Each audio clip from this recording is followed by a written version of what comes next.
നമസ്കാരം. Talk of the ടൗണിന്റെ മറ്റൊരു എപ്പിസോഡിലേക്ക് സ്വാഗതം. അറിഞ്ഞതിൽ പാതി പറയാതെ പോയി, പറഞ്ഞതിൽ പാതി പതിരായും പോയി. പകുതി ഹൃദയത്താൽ നീ പൊറുക്കുമ്പോഴും പകുതി ഹൃദയത്താൽ നീ വെറുത്തുകൊള്ളുക. ഇതെന്റെ രക്തമാണ്, ഇതെന്റെ മാംസമാണ്, എടുത്തുകൊള്ളുക. ഒരു കവിയെ സ്വാഗതം ചെയ്യുമ്പോൾ ഒരു കവിത ചൊല്ലിയല്ലാതെ എങ്ങനെ സ്വാഗതം ചെയ്യാൻ കഴിയും? രഘുനന്ദൻ സാറിന് സ്വാഗതം. മാഷിനെ സ്വാഗതം ചെയ്യുവാൻ എന്നെക്കാളും യോഗ്യമുള്ള ഒരാളിവിടെ ഉണ്ട്. മാഷിന്റെ സഹപ്രവർത്തകയാണ് ആമി. അപ്പോൾ ഇന്നത്തെ എപ്പിസോഡ് എന്നെ സംബന്ധിച്ചിടത്തോളം വളരെ സ്പെഷ്യലാണ്. ഞങ്ങൾ ഒരേ സ്ഥാപനത്തിൽ വർക്ക് ചെയ്യണതാണ്. അപ്പോൾ എനിക്ക് തോന്നുന്നു ഞാൻ സ്കൂളിൽ ജോയിൻ ചെയ്ത ആ ഒരു സമയം തൊട്ടിട്ട് കേട്ട് വരുന്ന ഒരു പേരാണ് രഘുനന്ദൻ മാഷ് എന്നുള്ളത്. അപ്പോൾ എന്ത് പരിപാടിയാണെങ്കിലും സ്കൂളിൽ എന്ത് പരിപാടി ഉണ്ടെങ്കിലും ഏറ്റവും മുന്നിൽ ചുക്കാൻ പിടിച്ചിരിക്കുന്ന ഒരാളാണ് രഘുമാഷ്. അപ്പം ഇന്നത്തെ നമ്മുടെ ടോക്ക് ഓഫ് ദി ടൗണിൽ മാഷ് ഗസ്റ്റായിട്ട് വരുന്നു എന്നറിഞ്ഞതിൽ ഏറ്റവും കൂടുതൽ എനിക്ക് തോന്നുന്നു എല്ലാവരെക്കാളും കൂടുതൽ സന്തോഷിച്ചിരുന്നത് ഞാൻ തന്നെയാണ്. അപ്പോൾ തീർച്ചയായിട്ടും ആ ഒരു സന്തോഷത്തിൽ ഞാൻ സാറിന് എത്രയും സ്നേഹത്തോടും കൂടെ ഈ ഒരു എപ്പിസോഡിലേക്ക് സ്വാഗതം ചെയ്യുന്നു. സന്തോഷം. അപ്പോ മാഷെ സ്വാഗതം ചെയ്യുമ്പോൾ തീർച്ചയായും ഒരു തന്റെ ഓട്ടക്കിശയിൽ എന്തുണ്ട് ബാക്കി എന്ന് പറയുന്ന പോലെ ഞങ്ങൾക്കൊന്നും തരാനില്ല. അപ്പോ ദക്ഷിണയായി ഒരു പാട്ട് രാധികയുടെ ഞങ്ങൾ സമർപ്പിക്കുകയാണ്. തീർച്ചയായിട്ടും ഉറപ്പായിട്ടും ഒരുപാട് ദിവസത്തിന് ശേഷമാണ് ഞാൻ വീണ്ടും അത് പറയാൻ ഞാനും ഒരുപാട് എക്സൈറ്റഡ് ആണ്. മാസ്റ്റർ ആദ്യമായിട്ട് ഒരു കവിനെ സത്യം പറഞ്ഞാൽ നേരിട്ട് കാണുന്നതും സംസാരിക്കാൻ പറ്റുന്നതും അതിന്റെ ഒരു എക്സൈറ്റ്മെന്റ് ഉണ്ട്. എന്താണെങ്കിലും നോക്കാം. എന്തായാലും തിരിച്ചു വന്നത് ഒരു നല്ലൊരു എപ്പിസോഡിലേക്ക്. മാവേലി വരുന്ന പോലെ ആയോ എന്നുള്ളൊരു ഡൗട്ട്. അപ്പൊ നമുക്കൊരു പാട്ടിലേക്ക് നോക്കാം.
എനിക്ക് വലിയ സന്തോഷം തോന്നിയെന്ന് വെച്ചാല് എന്നെ പോലെ ഒരാള് ഈ ഷോയില് എത്രമാത്രം ശോഭിക്കുന്നു എനിക്കറിയില്ല. കാരണം ഞാനൊരു എഴുത്തുകാരനും കവിയും അല്ലെങ്കിൽ അധ്യാപകനും മാത്രമാണ്, പാട്ടുകാരുടെ ഒരു ലോകത്താണ്. പക്ഷെ ആ എന്ന് പറയുന്ന ശബ്ദത്തിലാണ് തുടങ്ങിയത്.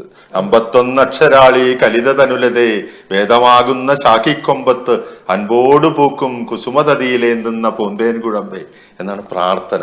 പാല് തുടങ്ങി ഒരു ശരിക്കും പറഞ്ഞാൽ വികാസ് പറഞ്ഞ പോലെ ഒരു ദക്ഷിണ പോലെ അങ്ങനെ ഒരു പാട്ട് കേട്ടതിൽ ഒരു സുഖമുണ്ട്. രണ്ടാമത് ആ പാട്ട് MT വാസുദേവൻ നായരുടെ തീർത്ഥാടനം എന്ന് പറയുന്ന വാനപ്രസ്ഥം എന്ന കഥയെ ആസ്പദമാക്കി കണ്ണൻ ഡയറക്ട് ചെയ്തിട്ടുള്ള സിനിമയാണ്. അതെ അതെ അതെ അതെ നമുക്ക് ഭയങ്കരമായിട്ട് നമ്മൾ നൊസ്റ്റാൾജിയയിലേക്കോ അല്ലെങ്കിൽ നമുക്കൊക്കെ ആവാൻ പോകാതെ പോയ ഒരു കഥാപാത്രങ്ങളാണ് സുഹാസിനിയും ജയറാമും അവതരിപ്പിച്ച കഥാപാത്രങ്ങൾ. ഇപ്പോഴും നമ്മുടെയൊക്കെ ഉള്ളിൻ്റെ ഉള്ളില് എവിടെയൊക്കെയോ ആ ഒരു ഗൃഹാതുരതയുടെ സ്മരണകളുണ്ട്. നഷ്ടപ്രണയത്തിന്റെയോ അല്ലെങ്കിൽ പ്രണയത്തിന്റെ തന്നെ ഏറ്റവും നല്ല ആർദ്രമായ ഭാവത്തിന്റെയോ ഒക്കെ ഉള്ളൊരിടമാണത്. നമുക്ക് ഭാഷ കവിയാണ്, എഴുത്തുകാരനാണ്, പ്രഭാഷകനാണ്, നിരൂപകനാണ്, പാട്ടുവിശേഷങ്ങളും പറയാറുണ്ട്, എഴുതാറുണ്ട്. തീർച്ചയായിട്ടും. അല്ലാതെ വികാസ് പറഞ്ഞപ്പോ ഞാൻ പറയാം, അതിലെനിക്ക് എന്നെ കൊണ്ടുപോകുന്ന ഒരു ഘടകം എന്ന് പറയുന്നത് എന്റെ ഭാഷ തന്നെയാണ്. അപ്പോൾ ഭാഷയിൽ ഞാൻ അനുഭവിക്കുന്ന ഒരു സ്വാതന്ത്ര്യം അല്ലെങ്കിൽ ഞാൻ ഇതുവരെ കേട്ട കവിതകളുടെ ഒരു സുഖഗരിമയിൽ നിന്നാണ് ഈ പാട്ടിലേക്ക് അല്ലെങ്കിൽ പാട്ട് വർത്താനത്തിലേക്ക് പോകാൻ എനിക്ക് പറ്റുന്നത്. അതിനും ഉപരിയായി മുമ്പ് ഒരു അധ്യാപകനാണ് എല്ലാത്തിനും. അതെ അതെ. എന്നാൽ കരിയർ സ്റ്റാർട്ട് ചെയ്യുന്നത് ജേർണലിസ്റ്റ് ആയിട്ടാണ് അല്ലെ? ഒരു പത്രപ്രവർത്തകനാണ്. തീർച്ചയായിട്ടും അതിലേക്ക് എങ്ങനെയാണ് ഈ അധ്യാപകനിലെ അതായത് ഇപ്പൊ നമ്മൾ പാട്ട് വർത്താനത്തിൽ പറയുന്ന അല്ലെങ്കിൽ പറയേണ്ട ഒരു കാര്യം എന്ന് വെച്ചാല്, മലയാളത്തിലെ എനിക്ക് പ്രിയപ്പെട്ട അല്ലെങ്കിൽ മലയാളത്തിന് പ്രിയപ്പെട്ട ഒരുപാട് കവികള് കവി എന്നുള്ള രീതിയിൽ നിലനിൽക്കുമ്പോൾ തന്നെ അവര് ഒരിക്കലും പാട്ടെഴുത്തുകാരാവാൻ പറ്റുന്നില്ല. പാട്ടെഴുത്തിൽ പരാജയപ്പെട്ടു പോയ കവിയാണ് ഞാൻ എന്ന് പറഞ്ഞിട്ടുള്ള ബാലേന്ദ്രൻ ചുള്ളിക്കാടൻ. അതുപോലെ തന്നെയാണ് ഒരു പത്രപ്രവർത്തകനാകാൻ ആഗ്രഹിക്കുകയും ഈ ലോകത്തിനോട് ഒരുപാട് കാര്യങ്ങൾ പറയാനുണ്ടെന്ന് പറഞ്ഞ ആവേശത്തോടെ ജേർണലിസം പഠിക്കുകയൊക്കെ ചെയ്തിട്ട് പ്രവാസ ലോകത്ത് കഴിഞ്ഞ 21 വർഷമായിട്ട് ഭാഷ പറഞ്ഞു കൊടുക്കുന്ന ഒരാളായി അധ്യാപകനായിട്ട് സഞ്ചരിച്ചുകൊണ്ടിരിക്കുകയാണ്. ഇതൊക്കെ ജീവിതത്തിന്റെ ഒരു ഇടവഴിയിൽ ഇങ്ങനെ പോകുന്നു എന്നുള്ളതാണ് എനിക്കത് തോന്നിയിട്ടുള്ളത്. ഞാനിപ്പോൾ വീണ്ടും ഞാൻ രാധികയിലേക്ക് പോകാനാണ് എനിക്കിഷ്ടം. കാരണം എന്താ വെച്ച് കഴിഞ്ഞാല് പാട്ടുകാരി ഇരിക്കുമ്പോൾ ഒരു സുഖമുണ്ട്. ഇപ്പൊ നമ്മൾ ഒരു നവരാത്രി കാലത്താണ് നമ്മൾ ഇരിക്കുന്നത്. ആ നവരാത്രി കാലത്തിന്റെ ഒരു സുഖമുണ്ട്. നമുക്ക് ഒരു 3-ാം ദിവസമാണെന്ന് ഭാഗ്യാത ലക്ഷ്മി ബാരമ്മ. അപ്പൊ ഈ ഒരു കീർത്തനം ഈ ഒരു കാലത്ത് നമ്മളെ ഭയങ്കരമായിട്ട് സൂചിപ്പിക്കുന്നുണ്ട്. കാരണം ദേവിയിലേക്ക് ആ ഒരു അങ്ങനെയുള്ള ഒരു അക്ഷരദേവതയിലേക്കുള്ള ഒരു സഞ്ചാരമുണ്ട്. ഈ പാട്ടിൽ നിന്ന് രാധിക ഒരു പാട്ടിലേക്ക് പോകുന്നതാണ് ഞാൻ വിചാരിക്കുന്നത്. ഭാഗ്യാത ലക്ഷ്മി ബാരമ്മ. കണക്ട് ചെയ്യാൻ പറ്റുന്നുണ്ടോ? ട്രൈ ചെയ്യാം. വണ്ണാത്തിപ്പുഴയുടെ തീരത്ത് പാടു പാടു പാടു പാടു. ഭാഗ്യാത ലക്ഷ്മി ബാരമ്മ നമ്മമ്മ നീ സൗഭാഗ്യാത ലക്ഷ്മി ബാരമ്മ വണ്ണാത്തിപ്പുഴയുടെ തീരത്ത് നാടോടി കഥയുടെ കണ്ണാടി നോക്കും നേരത്ത് കുങ്കുമ വിട്ടത് വിട്ടകമോടെ മിന്നുകളിളകിയ പൊന്നരയോടെ നിങ്ങളെ പെണ്ണെ വണ്ണാത്തി തിങ്കൾ വണ്ണാത്തി തിങ്കൾ വണ്ണാത്തി പുഴയുടെ തീരത്ത്. കൈതപ്പുറം തിരുമേനിയുടെ അസാധ്യമായിട്ടുള്ള രചന. രചന മാത്രമല്ല അതിന്റെ മ്യൂസിക്കും. അതെ അതെ അതെ. അത് എന്തുകൊണ്ടാണ് ഈ ഇത്തരം പാട്ടുകൾ നമ്മുടെയൊക്കെ ഒരു സാമാന്യ ജനത്തിന് അല്ലെങ്കിൽ ഗ്രാമീണതയിലേക്കൊക്കെ ഇറങ്ങി വരുന്നത് എന്നുള്ളത് ഇപ്പോൾ രാധികയുടെ ആ ഒരു ഈണത്തിൽ കേൾക്കുമ്പോൾ, ഞാനൊന്നും പാട്ട് പാടാൻ ആളേ അല്ല, ഇവരൊക്കെ പാദനമസ്കാരം ചെയ്യുന്ന ഒരാളാണ് ഞാൻ. കാരണം എന്താ വെച്ച് കഴിഞ്ഞാല് ഇങ്ങനെ ഈ ഒരു കവിതയിൽ നിന്ന് അല്ലെങ്കിൽ കവിത എഴുതുന്ന കൈതപ്പുറത്തിൽ നിന്ന് പാട്ടിലേക്ക് പോകുക. നമ്മുടെ എല്ലാ കവികളും പാട്ടെഴുത്തുകാർ തന്നെയാണ്. ഇതിന്റെ രണ്ടിന്റെയും ആദ്യം പാടിയ ഒരു കീർത്തനം എന്ന് പറയുമ്പോൾ ഇതും ഒന്നാവുമ്പോഴും ഇതൊന്നൊരു കോപ്പി എന്ന് പറയാൻ പറ്റില്ലല്ലോ. ഒരിക്കലുമില്ല. ഇത് കോപ്പി എന്നല്ല. നമ്മൾ കേൾക്കുന്ന എല്ലാം, അതായത് മേളകർത്താ രാഗങ്ങള്, അതായത് കർണാടക സംഗീതത്തിലെ എല്ലാ രാഗങ്ങളും ഹിന്ദുസ്ഥാനി സംഗീതത്തിലെ രാഗങ്ങളും ഒക്കെ കൂടി ഇഴ കലർന്നിട്ടുള്ള ഒന്നാണ്. ഇപ്പൊ നമുക്ക് അറിയാവുന്ന പല പാട്ടുകളും, ഇപ്പോൾ വയലാർ ദേവരാജൻ മുതൽ ഇങ്ങോട്ട് ഉള്ള പാട്ടുകൾ, ഇപ്പൊ പി ഭാസ്കര മാഷ് നമുക്ക് പരാമർശിച്ചു പോകാൻ പറ്റില്ല. വളരെ പ്രധാനപ്പെട്ട ഇതാണ്. അതായത് ചെക്കന്റെ മോറ് ചെന്താമര എന്നൊക്കെ എഴുതാൻ വേറെ ആർക്കും പറ്റും. അത് മറ്റേ വെങ്കലം എന്ന് പറയുന്ന സിനിമയില് ചെക്കന്റെ മോറ് എന്ന് പറയുന്ന ഒരു വാക്ക് നമ്മൾ പ്രാദേശികമായിട്ട് ഉപയോഗിക്കുന്ന മുഖം, വദനം, ആനനം എന്നൊക്കെ ഗംഭീരമായിട്ടുള്ള ഒന്നിൽ നിന്ന് മോറ് എന്ന് പറഞ്ഞിട്ട് ഇതേ ഭാസ്കര മാഷ് തന്നെയാണ് നിന്റെ കവിളിൽ കണ്ടു വലിയൊരു താമരക്കാട് അല്ലിയാമ്പൽ എന്ന് പറയുന്നത്. അല്ലിയാമ്പൽ എന്ന് കൂടാമോ? അല്ലിയാമ്പൽ കടവിലെന്നരയ്ക്കു വെള്ളം അന്നു നമ്മളൊന്നായി തുഴഞ്ഞില്ലേ കൊതുമ്പു വെള്ളം നമ്മുടെ നെഞ്ചിലാകെ അനുരാഗ കരിക്കിൻ വെള്ളം നമ്മുടെ നെഞ്ചിലാകെ അനുരാഗ കരിക്കിൻ വെള്ളം. ഈ വരിയൊക്കെ കാണാൻ പാടറിയാം.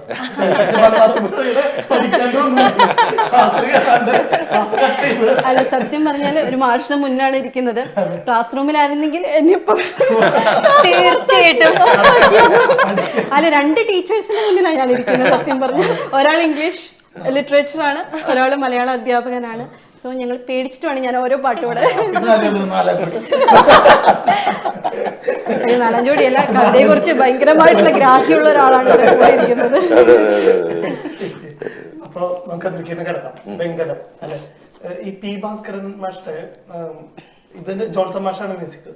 അതിനു മുമ്പ് ഒരുപാട് പിന്നിലേക്ക് പോയാൽ ഒരു പ്രണയത്തിന് ഒരു വേറൊരു ഭാവം, ഒരു പൈങ്കിളിയാണ് എന്നുവെച്ചാൽ അതിന്റെ ഇടയിലുള്ള ഒരു ജോണറിലുള്ള ഒരുപാട് അന്ന് നിന്റെ നുണക്കുഴി തെളിഞ്ഞിട്ടില്ല, ഇതുപോലുള്ള കുറെ സംഭവങ്ങൾ ചെയ്തിട്ടുണ്ട്. അപ്പൊ അതിനോട് ഒരു ട്രെയിൻ യാത്രയുടെ കഥ ഞാൻ വായിച്ചിട്ടുണ്ട്. ഈ പാട്ട് എഴുതുന്ന രവി മേനോൻ, പാട്ടിനെ കുറിച്ച് എഴുതുന്ന രവി മേനോൻ എഴുതിയൊരു കഥയുണ്ട്. ഈ ഒരു കഥാസന്ദർഭം പറയാണ്. അപ്പോ മാഷിനോട് പറയുന്നു, മാഷ് പറയുന്നു ഒരു കല്യാണച്ചക്കൻ വരുന്നു. അപ്പോ പെണ്ണ് കാണാൻ വരുന്ന പെണ്ണിനോട് ഒരു പാട്ട് പാടാൻ വരുമ്പോ അതിന് ആക്ടിങ് സ്യൂട്ട് ആയിട്ടുള്ള ഒരു പാട്ടുണ്ട്. അപ്പൊ അത് എഴുതിയ ഒരാളുണ്ട്, പി ഭാസ്കരൻ അതിന് മനോഹരമായി വർണ്ണിച്ചിട്ടുണ്ട് എന്ന്. അത് മാഷ്ക്ക് ഏതാന്ന് മനസ്സിലായോ ഞാൻ പറയുന്ന ഒരു സംഭവം? ഞാൻ ഓഡിയോ ഒന്നും അറിയില്ല മാഷ്ക്ക്, ഞാൻ പറഞ്ഞ രീതി എങ്ങനെയാണെന്ന് അറിയില്ല. അതായത് ഒരു പെണ്ണ് കാണാൻ വരുന്നു, അന്നത്തെ കാലാണെന്ന് ആലോചിക്കണം. അപ്പോ ഇന്നത്തെ പോലെ ഫ്രീക്ക് പെൺകുട്ടിയല്ല, ആയിരിക്കില്ല, വളരെ എന്താ പറയാ സോഫിസ്റ്റിക്കേറ്റഡ് ആയിട്ടുള്ള എന്ന് വെച്ച് കഴിഞ്ഞാൽ ഒരു കുലസ്ത്രീ എന്താ പറയാ, അതാണല്ലോ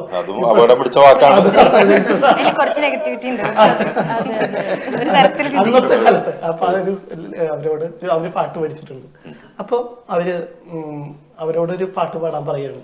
അപ്പൊ വളരെ പൊളൈറ്റ് ആയിട്ടുള്ള എന്ന് വെച്ച് കഴിഞ്ഞാൽ കാണാൻ വന്നിരിക്കുന്ന ആളെ കുട്ടിക്ക് ഇഷ്ടമായി, അപ്പോൾ ആ ഇഷ്ടവും അറിയിക്കണം എന്ന് ഒരു പാട്ട് എന്ന് പറഞ്ഞിട്ട് കഥാസന്ദർഭം പറഞ്ഞപ്പോ ഭാസ്കര മാഷ വരികൾ എഴുതി.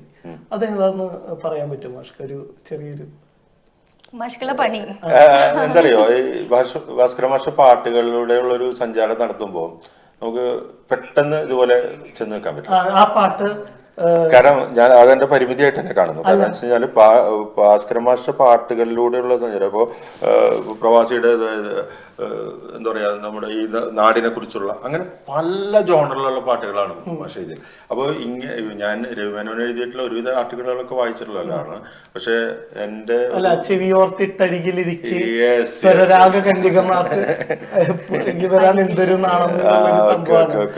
ഞാൻ പെട്ടെന്ന് ഏതോ ജന്മകൽപ്പനയിലേക്കും അങ്ങനെ കുറെ പാട്ടുകളിലേക്ക് വേറെ ഇങ്ങനെ പെട്ടെന്ന് ഇങ്ങനെ പോയി. കാരണം നമ്മൾ GS പ്രദീപ് അല്ലല്ലോ. അപ്പൊ അതുകൊണ്ട് ഇവരുടെയൊക്കെ പാട്ട് ഇപ്പൊ വയലാറിന്റെ പാട്ടുകളിലൂടെയൊക്കെ പോകുമ്പോഴൊക്കെ അങ്ങോട്ടും ഇങ്ങോട്ടും ചില തോന്നും, ഇത് വയലാറല്ലേ, പക്ഷെ അതിൽ നിന്ന് വ്യത്യസ്തമായിട്ട് എനിക്ക് തോന്നിയിട്ടുള്ള കുറുപ്പ് സാറാണ്. പക്ഷെ ഈ പാട്ട് പി ഭാസ്കര മാഷ ഈ പാട്ട് ഓർക്കുക വല്ലപ്പോഴും എന്ന് പറയുന്ന അദ്ദേഹത്തിന്റെ മനോഹരമായൊരു കവിതയുണ്ട്.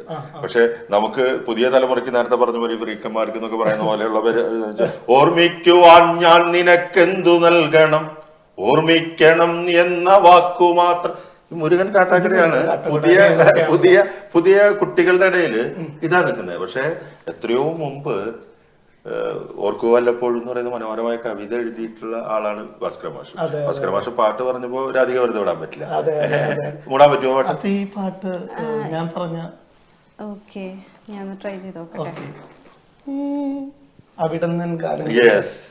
അവിടുന്ന് ഗാനം കേൾക്കാൻ കൊതിയോർത്തിട്ടരികിലിരിക്കെ സ്വരരാഗ സുന്ദരിമാർക്കോ വിളിയിൽ വരാൻ എന്തൊരു നാണം, വിളിയിൽ വരാൻ എന്തൊരു നാണം, അവിടുന്ന് ഗാനം കേൾക്കാൻ.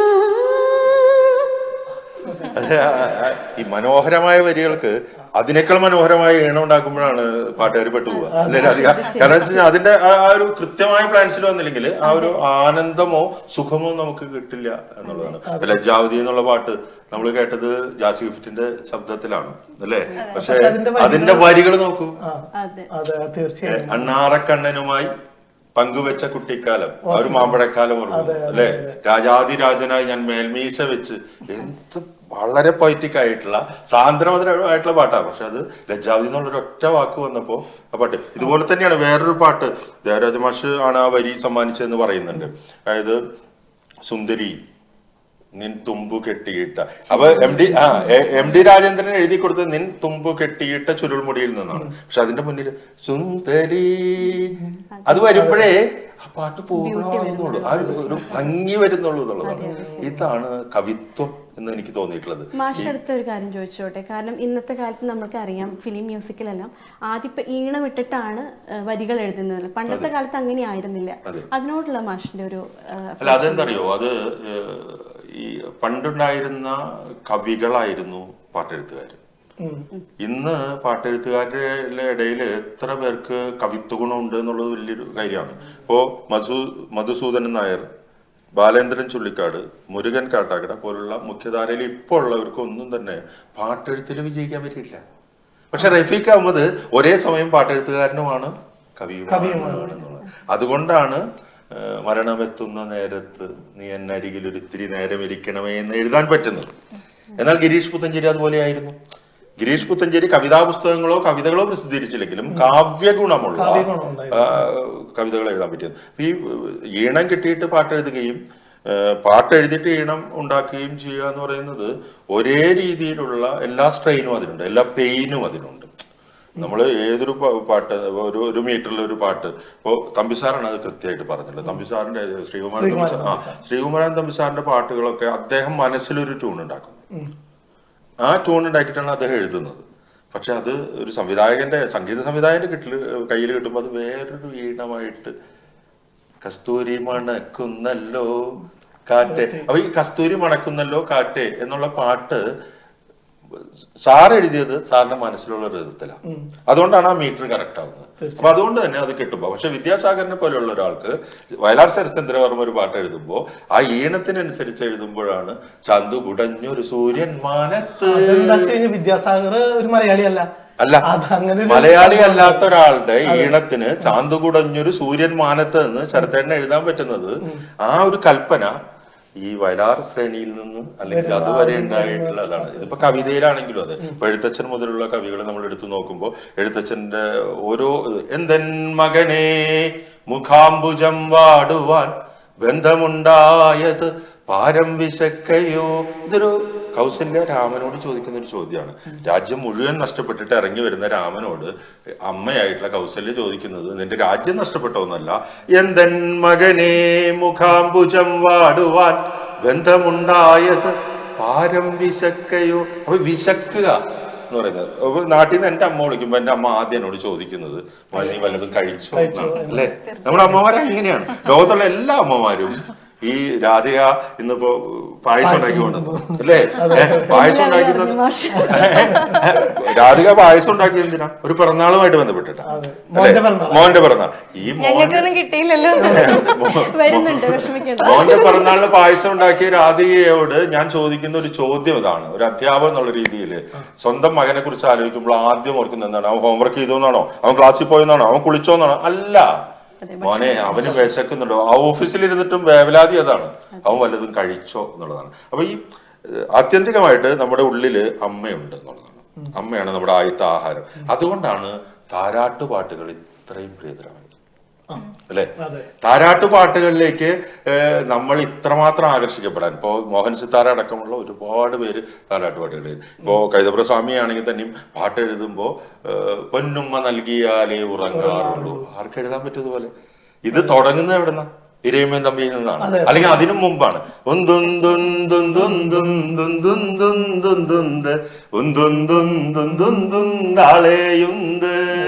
കണ്ണനെ കാൺമദീനായല്ലോ പോകുന്നു പുണ്യവാൻ എന്നതു നിർണയം ഞാൻ. ഈ താളമല്ലേ പിന്നീട് വന്നല്ല രാജാവായി തീരും ഞാൻ ഒരു നാൾ.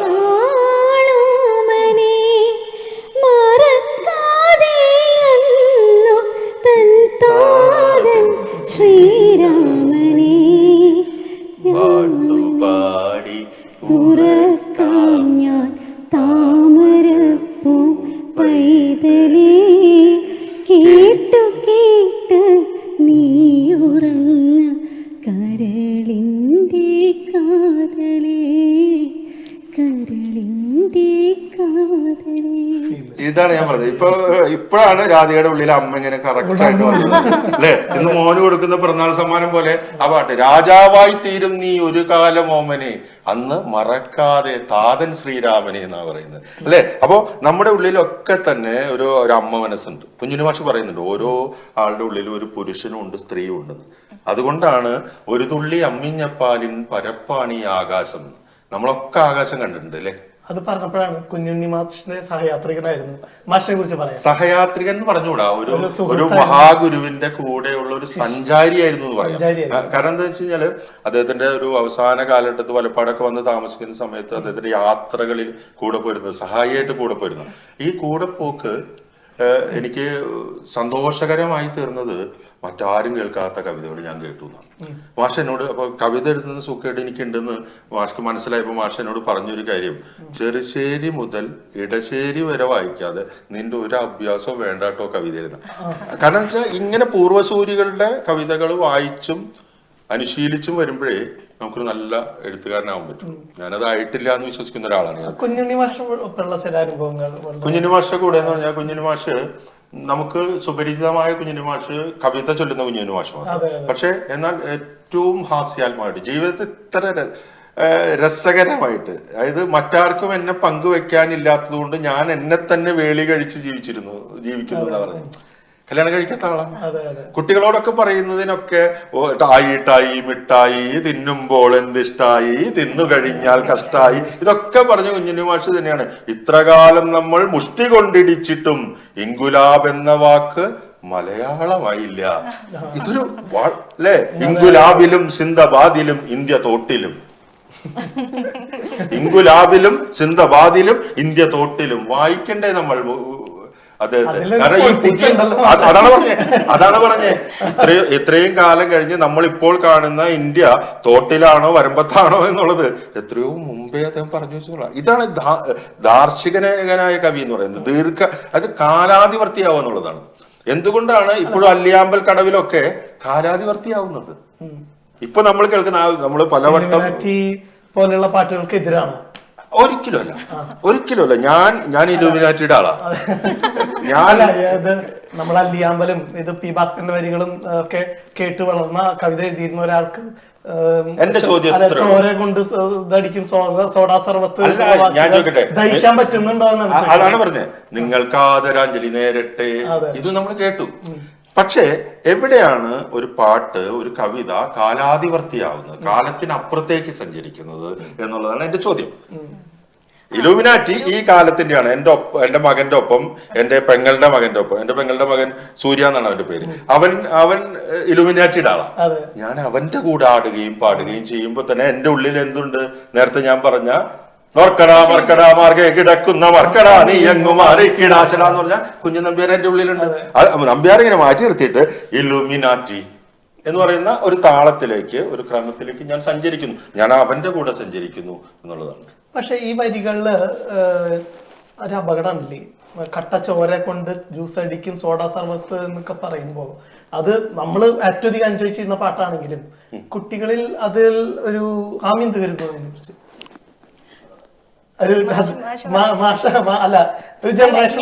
ജനറേഷൻ ഗ്യാപ്പ് പറയുമ്പോൾ ഞാനത് ആസ്വദിക്കാറുണ്ട്. മാഷ് നേരത്തെ പറഞ്ഞ പോലെ ഒരു മൊമെന്ററി പ്ലഷറാണ് ശരിക്കും. ഈ ഒരു സമയം കഴിഞ്ഞിട്ട് ഇതിന്റെ അപ്പുറത്തേക്ക് ആ പാട്ട് സഞ്ചരിക്കുന്നില്ല.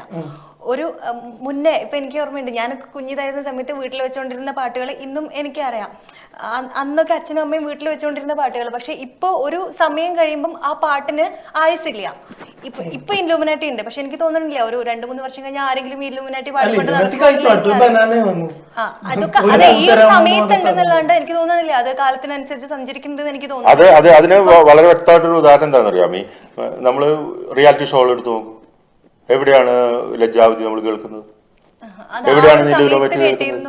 ഒരു കാലത്ത് നമ്മൾ ഒരു സമയത്ത് നമ്മളിത് ഒരു ദേശീയ ഗാനം പോലെയൊക്കെ എന്റെ കൽബിലെ വെണ്ണിലാവു നീ ഒന്ന് മൂളിയെ. ഞാനൊക്കെ സ്കൂളിൽ പഠിക്കുമ്പോ എന്റെ കൽബിലെ വെണ്ണിലാവു നീ നല്ല പാട്ടുകാരാ, തട്ടമിട്ടു ഞാൻ കാത്തു വെച്ചൊരു മുല്ലമൊട്ടിലൂറും അത്തറന്നു വേണ്ടേ അത്തറന്നു വേണ്ടേ എന്റെ കൂട്ടുകാരാ.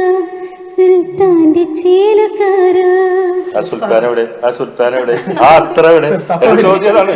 ഈ സുൽത്താനും അത്രയും ഒക്കെ അല്ലെങ്കിൽ ആ പാട്ട് നമ്മളിൽ നിന്ന് പോകുന്നതിന്റെ കാരണം എനിക്ക് ഓർമ്മയുള്ളത് ഞാൻ വന്ന സമയത്താണെന്ന് തോന്നുന്നു 2003 ശേഷം ഈ ഇത് വന്നപ്പോ അന്ന് ഈ DSF ഒക്കെ വളരെ സജീവമായിരുന്ന സമയമാണ്. അപ്പൊ DSF എല്ലാ മീഡിയാസും വരുന്നു, എല്ലാ ചാനലുകളും വരുന്നു. അവരൊരു കുട്ടിയോട് പാടാൻ പറഞ്ഞ എന്റെ കൽബില് 90 വയസ്സായ മുത്തശ്ശി വന്നിട്ടുണ്ടാവും നാട്ടിൽ നിന്ന്, മുത്തശ്ശിയോട് പാട്ട് പാടാൻ എന്റെ കൽബില് എവിടെ പോയി, ഗൽബേ ഇല്ലാതെ പോയി. അപ്പൊ ചില പാട്ടുകളുടെ ഒരു ആയുസ് അങ്ങനെയാണ്. പക്ഷെ എന്നാൽ നമുക്ക് അതിനെ ഉപേക്ഷിക്കാൻ പറ്റില്ല. ഇത് ഈ കാലത്തിന്റെ ഒരു ഇതായിട്ട് നമ്മൾ അതിനെ കൊണ്ടുപോകുന്നു. നമ്മുടെ ജനഗണമന ഇപ്പോഴും നമ്മുടെ ഉള്ളിലുള്ളത് പോലെ, നമ്മുടെ വൈലോപ്പിള്ളിയും നമ്മുടെ കുഞ്ചൻ നമ്പ്യാരും നമ്മുടെ ആശാനും ഒക്കെ ഉള്ളിലുള്ളത് പോലെ അതൊക്കെ ഉള്ളിൽ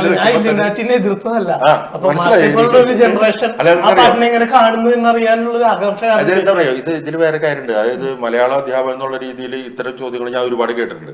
പല മലയാള അധ്യാപകരും പറഞ്ഞിട്ട് അയ്യോ ഇത് കാലഘട്ടത്തിന്റെ മഹാനഷ്ടമാണെന്നൊക്കെ പറഞ്ഞിട്ട് എനിക്കതിനോട് ചോദിപ്പില്ല.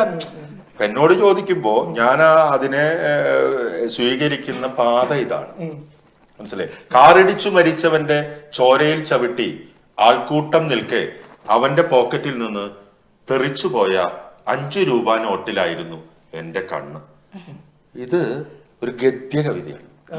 മലയാളത്തിന്റെ പ്രിയപ്പെട്ട കവി അയ്യപ്പൻ എന്ന് പറയുന്ന കവി എഴുതിയിട്ടുള്ള കാറിടിച്ചു മരിച്ചവന്റെ ചോരയിൽ ചവിട്ടി ആൾക്കൂട്ടം നിൽക്കെ അവന്റെ പോക്കറ്റിൽ നിന്ന് തെറിച്ചുപോയ 5 രൂപ നോട്ടിലായിരുന്നു എന്റെ കണ്ണ്. കണ്ണ് എന്നാണ് ഈ കവിതയുടെ പേര്.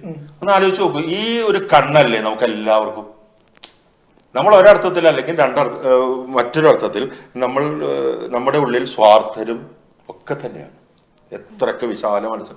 അപ്പോ ഇപ്പോ ഈ സോഷ്യൽ മീഡിയയുടെ ഒരു പുതിയ കാലത്ത് ഞാൻ ഈ കാലഘട്ടം പറയാൻ വേണ്ടിയിട്ടാണ്. എത്രയോ മുമ്പ് അയ്യപ്പൻ എഴുതി വെച്ച ഈ കവിത ഇപ്പൊ പറയാൻ കാരണം കാലഘട്ടത്തിനനുസരിച്ച് ആദരാഞ്ജലികൾ നേരട്ടെ എന്നുള്ള ഒരു പാട്ട് വരികയും രക്തക്കറ പാട്ടിലുണ്ടാവുകയും ചെയ്യുന്ന ഒരു കാലത്ത് നമ്മുടെ അതായത് നമ്മുടെയൊക്കെ തലമുറയെ വീണ്ടും എന്റെയും നിങ്ങളുടെയൊക്കെ തലമുറയെ വീണ്ടും കീറി മുറിക്കുകയാണ് വേറൊരർത്ഥത്തിൽ പാട്ടും സാഹിത്യവും കവിതയും ചെയ്യുന്നത്. അല്ല ഞാൻ പറഞ്ഞില്ല, മാതാപിതാക്കളെ മാപ്പ് അങ്ങനെയല്ലേ മറ്റേ വരികള് ജാടാന്ന് പറഞ്ഞ പാട്ടിന്റെ വരികള്. അതാണ് പറയുന്നത്. അപ്പൊ ഡാഡി മമ്മി വീട്ടിലില്ലേ, ഒരു കാലത്ത് നമ്മള് കറുപ്പിനഴക് അങ്ങനെ വളരെ വ്യത്യസ്തമായിട്ടുള്ള പല രീതികൾ ഉപയോഗിച്ചിട്ടുണ്ട്. ഇപ്പൊ 1-ാം വട്ടം കണ്ടപ്പോ പെണ്ണിന് കിണ്ടാണ്ടം എന്നുള്ള വാക്ക് അത് പുത്തഞ്ചേരിയുടെ കണ്ടുപിടുത്തായിരുന്നു. പക്ഷെ കിണ്ടാണ്ടം എന്നൊക്കെ അങ്ങനെ കൊളാക്കുലായിട്ട് പറഞ്ഞു കേട്ടിട്ടുണ്ട് പലരും. ജലഗിതാറിന്റെ ലൈലാഗാനം എന്ന് കേട്ടിട്ടുണ്ടോ? ജലഗിതാറിന്റെ ലൈലാഗാനം കേട്ടിട്ടുണ്ടോ വികാസ്? ഇത് ലൈലാഗം എന്നുള്ള പാട്ട് വരുന്നതിന് വർഷങ്ങൾക്ക് മുമ്പ്, അതായത് ചൂടാതെ പോയി നീ നിനക്കായി ഞാൻ ചോര ചാറിച്ചുവപ്പിച്ച പനിനീർപ്പൂവുകൾ എന്നെഴുതിയ ബാലേന്ദ്രൻ ചുള്ളിക്കാടാണ് ജലഗിതാറിന്റെ ലൈലാഗാനം എഴുതിയത്. ലൈലാഗം എന്നുള്ള പാട്ട് വരുന്നതിന് എത്രയോ വർഷം മുമ്പ് ഒരു കവി അത് എഴുതി വെച്ചു. അപ്പൊ പുതിയ കാലത്തിലേക്കുള്ള ശേഷിപ്പുകൾ തന്നിട്ടുള്ള കവികൾ ഇപ്പോഴും ഉണ്ട് അല്ലെ. ഇപ്പൊ നമ്മള് പ്രവാസികളാണ്, പ്രയാസം അനുഭവിക്കുന്നവരാണ് അല്ലെ. പ്രവാസി സമം പ്രയാസി, ശരിയാണോ? പുതിയ കാലത്തിൽ അങ്ങനെ പറയാൻ പറ്റുമോ? പണ്ട് ഒരിക്കലും പറയാൻ പറ്റില്ല. 3 വർഷം കൂടുമ്പോ ഭാഗ്യം ഉണ്ടെങ്കിൽ നാട്ടിൽ പോയിരുന്നവനാ പ്രവാസി. ഇന്നിപ്പോ വീക്കെൻഡില് വ്യാഴാഴ്ച വൈകിട്ട് പോകുന്നു, വെള്ളി ശനി കഴിഞ്ഞ് ഞായറാഴ്ച വരുന്നു, തിങ്കളാഴ്ച ജോലിക്ക് പോകുന്നു. അല്ല, പ്രവാസി എന്ന് പറഞ്ഞു കഴിഞ്ഞാല് നാട്ടിൽ അങ്ങനെ ഒരു പ്രവാസം അത് ഭയങ്കര ക്ലീശയാണ്, ക്രിഞ്ചാണ് എല്ലാം എന്ന് പറയുമ്പോ ആ ഒരു വിഷയം തന്നെ എന്ന് എനിക്ക് തോന്നുന്നു. അല്ല അതെന്തറിയോ, കാരണം ആൾക്കാർ പറഞ്ഞു വെറുപ്പിച്ചിട്ടുണ്ട് ഈ പ്രവാസം അനുഭവിക്കുന്നവരാണ് ഇവർ അങ്ങനെയാണ് ഇങ്ങനെയാണ് എന്നൊക്കെയുള്ള. അടിസ്ഥാനപരമായി പ്രവാസി പ്രയാസി തന്നെയാണ്. പക്ഷേ ഇതിനെ നമ്മൾ ഈ പറഞ്ഞ പോലെ, വികാസ് പറഞ്ഞ പോലെ, നമ്മൾ ഇതിനെ എന്താ പറയാ പല തട്ടിലിട്ടിട്ട് ഗൃഹാതുരത്വം, എന്റെ കളിപ്പാങ്കുളം, ഞാനിടം കല്ല് എന്നൊക്കെ പറഞ്ഞ അതിലേക്ക് ഇങ്ങനെ കൊണ്ടുവന്ന് പ്ലേസ് ചെയ്തു. പക്ഷെ പ്രവാസി അനുഭവിക്കുന്നത് നമ്മൾ പലപ്പോഴും ഇവിടെ ഒരുപാട് വാട്സപ്പ് ഗ്രൂപ്പുകളുണ്ട്, ഒരുപാട് സംഘടനകളുണ്ട്. എന്താണ് നാട്ടിൽ സങ്കടപ്പെടുന്നവർക്ക് സഹായം, സങ്കടപ്പെടുന്ന പ്രവാസിയെ കുറിച്ച് വീട്ടിലേക്കെന്നു പോകുന്നു ചോദിക്കുന്നു കൂട്ടുകാർ, കൂട്ടുകിടക്കുന്ന പുസ്തക കൂട്ടങ്ങൾ, മുറ്റത്തു ഞാൻ നട്ടുനോറ്റു പൂവിട്ട തൈമുല്ല, പടിവാതിലോളം പറന്നു മറയുന്ന കൊച്ചരിപ്രാവ്, കലണ്ടറിൽ ചൂട്ടു കത്തിച്ചു കിടക്കും അവധികൾ, ഡി വിനേന്ദ്രൻ എന്ന് പറയുന്ന കവിയുടെ മനോഹരമായ, അദ്ദേഹം പ്രവാസം അനുഭവിച്ച ഒരാളല്ല, പക്ഷെ അദ്ദേഹം എഴുതിയിട്ടുള്ള മനോഹരമായ കലണ്ടറിൽ ചൂട്ട് കത്തിച്ച് കിടക്കും അവധികൾ. നമ്മളൊക്കെ ആലോചിക്കണം എന്താ, എന്നാ അവധി കിട്ടുക, എന്നാ നാട്ടിൽ പോകാൻ പറ്റുക അല്ലെ, എന്നാ അവധി കിട്ടുക, എന്നാ നാട്ടിൽ പോകാൻ പറ്റുക, എന്നാ ഏറ്റവും കുറവ് ടിക്കറ്റ് ഏതാ. ഈ കലണ്ടറിൽ ചൂട്ട് കത്തിച്ച് കിടക്കും അവധികൾ. ഈ ചൂട്ട് കത്തിക്കുക എന്ന് പറയുമ്പോൾ കവി ഉദ്ദേശിച്ചത് ഈ റെഡ് ഇതിൽ കാണുന്നതാണ്. കാരണം നാട്ടിലെ കലണ്ടറിൽ അങ്ങനെയാണ്. നമുക്കിവിടെ അങ്ങനെ നാട്ടിലെ കലണ്ടർ എന്ന് വെച്ചിട്ടൊന്നും പറയാൻ പറ്റില്ല. അപ്പൊ ഇവിടെ അമ്മയില്ലാത്തവർക്കേതു വീട് ഇല്ല വീട് എങ്ങെങ്ങുമേ വീട്, ഇതേ കവിതയിൽ തന്നെയാണ്. നേരത്തെ ഞാൻ പറഞ്ഞതിലേക്കാ വരുന്നത്. അമ്മയില്ലാത്തവർക്ക് ഏതാണ് വീട് അല്ലെ? ഇതൊരാണ് ഒരു പ്രവാസിയുടെ സങ്കടം. ആ സമയത്ത് ഒരു കോള് വന്നാൽ, നാട്ടിൽ നിന്ന് കോള് വന്നാൽ നിങ്ങൾ എങ്ങനെയാണ് പോസിറ്റീവില് ചെന്ന് നിൽക്കുക? പറ്റില്ല. നമുക്ക് പോസിറ്റീവ് ആൾക്കാര് ഈ പ്രവാസം പ്രവാസം പ്രവാസം പ്രയാസം എന്നുള്ള പറഞ്ഞിട്ട് ഇത് ട്രോളുകളായാലും ഇതായാലും പ്രവാസികൾ എന്ന് പറഞ്ഞു കഴിഞ്ഞാൽ ആത്യന്തികമായ സത്യം അങ്ങനെ നിൽക്കുന്നു. പക്ഷെ അതിന്റെ അപ്പുറത്ത് മലയാള അധ്യാപകർ തീർച്ചയായിട്ടും അതിൽ നിന്നൊക്കെ നമുക്ക് മറികടക്കാൻ പറ്റുന്ന ഒരു കാര്യം എന്ന് പറയുന്നത്, ഞാൻ അതിൽ വിശ്വസിക്കുന്നത്, ഒരു 21 കൊല്ലമായിട്ട് മലയാള അധ്യാപകൻ എന്നുള്ള രീതിയിൽ ഇവിടുത്തെ പ്രവാസി കുട്ടികളാണ് അതിമനോഹരമായി മലയാളം പറയുന്നതെന്ന് ഞാൻ പറയും. അങ്ങനെ പറയാൻ പറ്റുമോ? അത് പറഞ്ഞപ്പോഴാണ് മാഷോട് ചോദിക്കാൻ വരുന്നത്. ഇപ്പൊ നമ്മുടെ നാട്ടിലാണെങ്കിലും തലമുറയെ കുറിച്ച് പറയുന്നതുകൊണ്ടാണ് മാഷ ഒരു ടോപ്പിക്കിലോട്ട് വന്നുകൊണ്ട്, സ്കൂളുകളിൽ നമ്മുടെ നാട്ടിൽ വരെ കേട്ടിട്ടുണ്ട് മലയാളം സംസാരിച്ച ഫൈൻ കൊടുക്കും എന്നുള്ളത്. അത് അതെ, നാട്ടിലെ ഒരു സിസ്റ്റം ഉണ്ട്. ശരിക്കും ഇനി വരുന്ന തലമുറ എന്ന് പറഞ്ഞാൽ നമ്മുടെ കുട്ടികളാണ്. അവർ കവിത അറിയണം, കഥ അറിയണം, എല്ലാ കലാരൂപങ്ങളും അവർ നമ്മൾ അറിയണം എന്നാണ്. അത് മാതാപിതാക്കൾക്കുള്ള ഒരു വലിയൊരു ഉത്തരവാദിത്തം കൂടിയാണ്. അത് മാഷ എങ്ങനെയാ ഒരു, ഞാൻ എൻ്റെ ഒരു എക്സ്പീരിയൻസ് പറയട്ടെ. ഞാൻ ക്ലാസ് ടീച്ചർ ആയിട്ടുണ്ടായിരുന്ന ക്ലാസ്സിൽ ഒരു കുട്ടി മലയാളിയാണ്, പക്ഷെ മലയാളം പഠിക്കുന്നില്ല, ലൈബ്രറിയിലായിരിക്കണത്. നോർമലി ഞാൻ ഒരു ദിവസം പാരന്റിന്റെ അടുത്ത് ചോദിച്ചു എന്തുകൊണ്ട് കുട്ടീനെ മലയാളം ക്ലാസ്സിൽ ഇരുത്തുന്നില്ല. അപ്പോൾ പാരന്റ് എൻ്റെ അടുത്ത് ചോദിച്ചു, teacher why do we need Malayalam? ആ ഒരു ക്വസ്റ്റ്യൻ ചോദിച്ചു.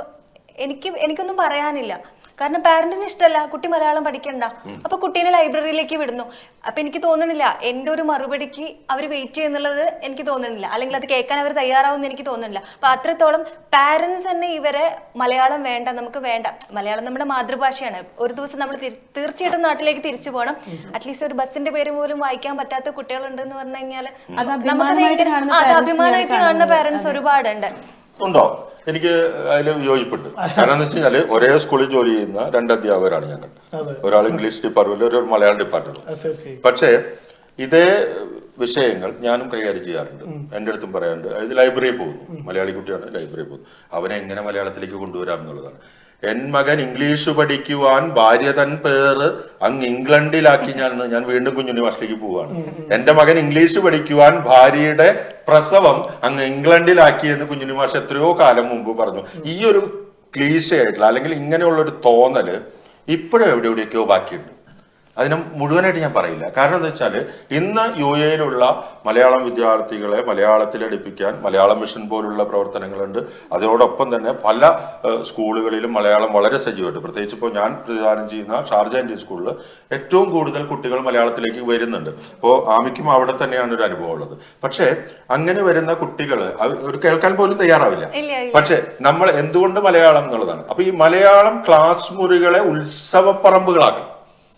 മലയാളം ക്ലാസ് മുറികളെ ഒരു അധ്യാപകനോ അധ്യാപികയോ ഉത്സവപ്പറമ്പാക്കിയാൽ മാത്രമേ കുട്ടികൾ വരുള്ളൂ. ഈ ഉത്സവം എന്താണെന്ന് അറിയണം. തെങ്ങ് കാണാത്തവൻ, തെങ്ങിന്റെ ഒരു അംശവും കാണാത്തവൻ, കേരം എന്താണെന്ന് പറഞ്ഞാൽ അറിയാത്തവൻ, അവരൊക്കെയാണ് കേരളം എന്ന് പറയുന്നത്. അപ്പൊ എങ്ങനെയാണ് കേരളത്തിലേക്ക് കൊണ്ടുവരിക, എങ്ങനെയാണ് മലയാള ഭാഷയിലേക്ക് കൊണ്ടുവരിക, ആ ഭാഷയിൽ പറഞ്ഞാലുള്ള മാധുര്യം എന്താണെന്ന് നമ്മുടെ കുഞ്ഞുങ്ങൾക്ക് പറഞ്ഞു കൊടുക്കാൻ അധ്യാപകർ തയ്യാറാവണം. അത് ഒരു 90% അധ്യാപകർ തയ്യാറാവുന്നുണ്ട് എന്നാണ് എൻ്റെ വിശ്വാസം. അതുകൊണ്ട് പ്രവാസ ലോകത്ത് അത് എന്താ സംഭവം എന്നറിയോ? അച്ഛൻ രാവിലെ ജോലിക്ക് പോകുന്നു, അമ്മ ജോലിക്ക് പോകുന്നു. അച്ഛനും അമ്മയും ജോലിക്ക് പോകുന്നതിനിടയിലാണ് അമ്മയുണ്ടാക്കി വെച്ചിട്ടുള്ള ടിഫിൻ ബോക്സ് ഫ്രിഡ്ജിൽ നിന്ന് എടുത്ത് ബാഗിൽ വെച്ച് ഒരു കുട്ടി സ്കൂളിലേക്ക് പോകുന്നത്. ആ സ്കൂളിൽ പോകുന്ന കുട്ടി ഏറ്റവും കൂടുതൽ ഒരു ദിവസം കാണുന്നത് ഒന്നുകിൽ ബസ് അങ്കിളിന്, അല്ലെങ്കിൽ ഞാൻ എന്നെയോ ആമയെ പോലുള്ള അധ്യാപകർ, പിന്നെ കുട്ടികളെ. പക്ഷെ ഈ സഹപാഠികളെ കണ്ട് അവരോടൊപ്പം പിച്ചിയും നുള്ളി ഇരുന്നിട്ട് ആ വിശേഷം ആരോട് പറയും? ചുമരുകളോട് സംസാരിക്കുന്ന കുട്ടികളാണ് നമ്മുടെ കുട്ടികൾ. വിഷാദ രോഗികളായി പോകുന്ന കുട്ടികളാണ് നമ്മുടെ കുട്ടികൾ. ഇവരെ എങ്ങനെ തിരിച്ചു കൊണ്ടുവരാൻ പറ്റും? എല്ലാ കുട്ടികളും അങ്ങനെ പറയാൻ അല്ല, എല്ലാ കുട്ടികളും generalize ചെയ്യാൻ പറ്റില്ല. അല്ല കുറേ അല്ല കുട്ടികൾ. അല്ല ഞാൻ പറയുന്നത് പ്രവാസ ലോകത്തിന്റെ ഒരു അച്ഛനും അമ്മയും ജോലി ചെയ്താൽ മാത്രമേ നമുക്ക് ഇവിടെ അതിജീവിക്കാൻ പറ്റുള്ളൂ. അല്ലേ?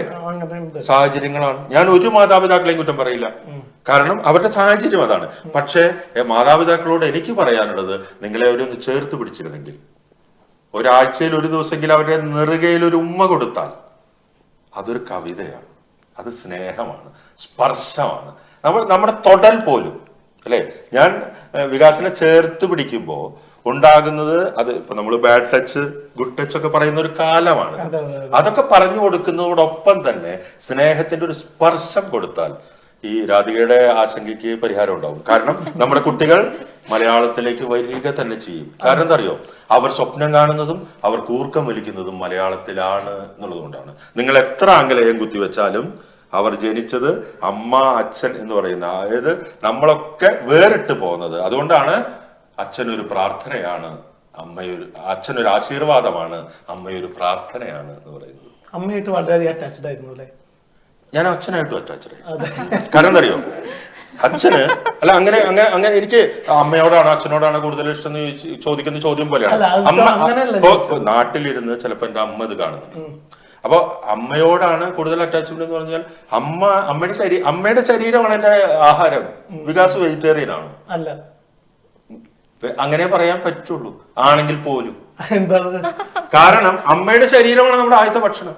അമ്മയുടെ മജ്ജയും മാംസവും രക്തവും ഒക്കെ കലർന്ന മുലപ്പാലും കൂടി. അല്ലെ പിന്നെ ക്ലോണിങ്ങിൽ ഉണ്ടായ കുട്ടിയാവണ്ടേ? അതെ, അതാണ് പറഞ്ഞത്, അങ്ങനെ പറയാൻ പറ്റുള്ളൂ എന്നാണ് ഞാൻ പറഞ്ഞത്. വെജിറ്റേറിയൻ ആയിരുന്നു എന്ന് പറഞ്ഞെങ്കിൽ ഞാൻ ഓടിച്ചേനെ. കാരണം ഇത് നമ്മുടെ അതായത് അമ്മയുടെ പൊക്കിൾ കൊടിയിൽ നിന്നാണ് പോരുന്നത്. അമ്മയുടെ ശരീരമാണ് നമ്മുടെ ആദ്യത്തെ ഭക്ഷണം. അതുകൊണ്ടാണ് വള്ളത്തോളടക്കമുള്ള കവികള് ഈ അമ്മയും മുലപ്പാലും ഭാഷയും ഒരുമിച്ച് നിർത്തിയത്. ഒരു ഇംഗ്ലീഷുകാരന് ഒരിക്കലും അമ്പലപ്പുഴ എന്ന് പറയാൻ പറ്റില്ല, അമ്പലപ്പുഴ എന്ന് പറയാൻ പറ്റില്ല, അല്ലേ? ഒരിക്കലും പറയാൻ പറ്റില്ല. ഇനി ഒരു തമിഴ്നാട്ടുകാരനോ കന്നഡക്കാരനോ തെലുങ്കുകാരനോ മലയാളം നമ്മുടെ പോലെ ശുദ്ധമായി പറയാൻ പറ്റുമോ? ഇല്ല. പക്ഷെ നമ്മള് വാളയാർ ചെക്ക് പോസ്റ്റ് കഴിഞ്ഞ് കഴിഞ്ഞാൽ നമ്മൾ അസലായിട്ട് എന്നടേ കാമാക്ഷി പക്കത്തെ വീട്ടിലെ പങ്കെടുത്ത് ബസ് സ്റ്റോപ്പിലെ പാത്തേ ഞാനും മിണ്ടികല അവളും മിണ്ടിക തമ്പി മുറ്റത്ത് തൂറാതെ അപ്പ വന്ന് തിമ്പിടും. സിമ്പിൾ ആയിട്ട് പറയും. കാരണം എന്താ? കന്നഡ പോയാല് ಗೊತ್ತಿಲ್ಲ, സ്നാനായിത്താ ഊട്ടായിത്താ, അതൊക്കെ നമ്മൾ കൊച്ചു കൊച്ചു കാര്യങ്ങളെയും പറയും. കാരണം എന്താ? മലയാളം എന്നത് ലോകത്തില് പഠിക്കാൻ ബുദ്ധിമുട്ടുള്ള ഒരേ ഒരു ഭാഷയാണ്. ഒരു തമിഴ്നാട്ടുകാരനോട് നിങ്ങൾ സിംഹം എന്ന് പറയൂ, അവൻ സിംഗം ഡാ എന്ന് പറയും. കാരണം എന്താ? അവന് ഹായില്ല. മനസ്സിലായി? കവിതയിലേക്ക് വരാം. ഓക്കെ, ഭാഷയെ കുറിച്ച് പറഞ്ഞു. ഭാഷയെ കുറിച്ച് തീർച്ചയായും പറയാം. ഇതൊരു പ്രത്യേക ജോണറിൽ നിൽക്കുന്ന ഒരു പരിപാടിയല്ല ടോക്ക് ഓഫ് ദ ടൗൺ. എന്തിനെ കുറിച്ച് സംസാരിക്കാം. അപ്പൊ ഇപ്പൊ ഞാൻ പറഞ്ഞു വരുന്നത്, ഇപ്പൊ നമ്മുടെ ചെറുശ്ശേരി, വള്ളത്തോൾ ഇതുപോലെയുള്ള കവിതകൾ കേട്ടാണ് നമ്മൾ പഠിച്ചത്. പിന്നെയും വന്നു കവിതകൾ ഉണ്ടായ ONV ഇതുപോലുള്ള ഇവരുടെ ഗോതമ്പ് മണിയുടെ നിറമാണ് എനിക്ക് മധുസൂദനൻ നായർ, ഇവരുടെ കവിതകളൊക്കെ നമ്മൾ കേട്ടു പഠിക്കുന്നു. പക്ഷെ ഇപ്പോഴത്തെ കുട്ടികളും പഠിക്കുന്നത് ഈ പറഞ്ഞ ആൾക്കാരുടെ കവിതകൾ തന്നെയാണ്. പുതിയ ഒരു കവി അല്ലെങ്കിൽ പുതിയ ഒരു കവിയുടെ അല്ലെങ്കിൽ പുതിയത് വളർന്ന ഒരു കവിയുടെ പാട്ടുകൾ വരാൻ അല്ല കവിതകൾ വരാനും പഠിക്കുന്നില്ല. ഇതിലെന്തെങ്കിലും ഒരു ഇതായിട്ട് തോന്നിയിട്ടുണ്ട്? അതെന്തറിയോ, നേരത്തെ നമ്മൾ പറഞ്ഞ പോലെ തന്നെയാണ് പാട്ടുകളിൽ കണ്ട അതേ ഒരു കാഴ്ച തന്നെയാണ് കവിതയിൽ നമ്മൾ കാണുന്നത്. പേരറിയാത്തൊരു പെൺകിടാവെ നിന്റെ നേരറിയുന്നു ഞാൻ പാടുന്നു, ഗോതമ്പക്കതിരിന്റെ നിറം. ONV സാർ ഗംഭീരമായിട്ട് എഴുതി വെച്ചിട്ട് ഹാ പുഷ്പമേ അധിക തുംഗപദത്തിലെത്ര ശോഭിച്ചിരുന്നിതൊരു രാജ്ഞി കണക്കയേ. കുമാരനാശന്റെ കവിത. എന്തുകൊണ്ടാണ് ഈ കവിത കുട്ടികളുടെ ഉള്ളിലേക്ക് കവിതകൾ പോകുന്നത്? എന്തുകൊണ്ട് താരാട്ടുപാട്ട് അടക്കമുള്ള കവിതകൾ കുട്ടികൾ എടുത്തു ചൊല്ലുന്നതിന്റെ കാരണം അവരുടെ ഉള്ളിലേക്ക് സന്നിവേശിപ്പിക്കാൻ പറ്റുന്ന കാവ്യപ്രയോഗങ്ങളായിരുന്നു. അതുകൊണ്ടാണ് അല്ലെ നമ്മളിപ്പോ വയലാറിന്റെ പാട്ടെടുത്ത് നമ്മൾ ഏത് ഗൗരവമുള്ള പാട്ടെടുത്താലും, മനുഷ്യൻ മതങ്ങളെ സൃഷ്ടിച്ചു ആണെങ്കിലും ഏത് പാട്ടെടുത്താലും ആ പാട്ടുകളൊക്കെ നമ്മുടെ ഉള്ളിലേക്ക് കയറുന്നത് അത് മണ്ണിന്റെ സ്പർശമുള്ള നമ്മുടെ ഉള്ളിലേക്ക് കയറാൻ. കാക്ക നീ ഞങ്ങളെ സ്നേഹിക്കലും കാക്കണം സ്വാതന്ത്ര്യമെന്നറിയുമ്പോൾ കൂരിരുട്ടിന്റെ കിടാത്തി എന്നാൽ സൂര്യപ്രകാശത്തിനുറ്റതോഴി ഇത് ഒരു കാക്കയെ നമ്മുടെ കുട്ടികളുടെ മനസ്സിലേക്ക് കറക്റ്റായിട്ട് ചെയ്യുന്നു. പക്ഷെ നേരത്തെ ഞാൻ പറഞ്ഞ അയ്യപ്പന്റെ കവിതയോ അല്ലെങ്കിൽ അനിൽ പനച്ചൂരാന്റെ കവിതയോ വേണമെങ്കിൽ ഘോഷിക്കപ്പെടുന്ന രേണുക എനിക്ക് ഭയങ്കരമായിട്ട് അത്ഭുതം തോന്നിയിട്ടുള്ള ഒരു കാര്യമാണ്. നമ്മുടെ 4ാം ക്ലാസ്സിൽ പഠിക്കുന്ന കുട്ടിയും പാടാനെടുക്കുന്ന കവിത പലപ്പോഴും രേണികയാണ്. അതൊരു വൈരുദ്ധ്യം അതിലെന്താ സംഭവിച്ചു കഴിഞ്ഞാൽ പ്രണയം വാക്കിന്റെ വിരുദിനാൽ സ്ഫടിക സൗധം എന്നൊക്കെ പറയുന്ന വരികൾ പ്രണയം എന്താണെന്ന് പോലും അറിയാത്ത കുട്ടിയാണ്. ആഘോഷിക്കപ്പെട്ട കവിതയാണ്. ഈ ആഘോഷിക്കപ്പെട്ട കവിത ഈ കാസറ്റ് കവിതകൾ തുടങ്ങുന്നത് എനിക്ക് തോന്നുന്നത് അതിനു മുമ്പ് ഒ എൻ വി സാറിന്റെ ശബ്ദത്തിലാണ് അല്ലെ.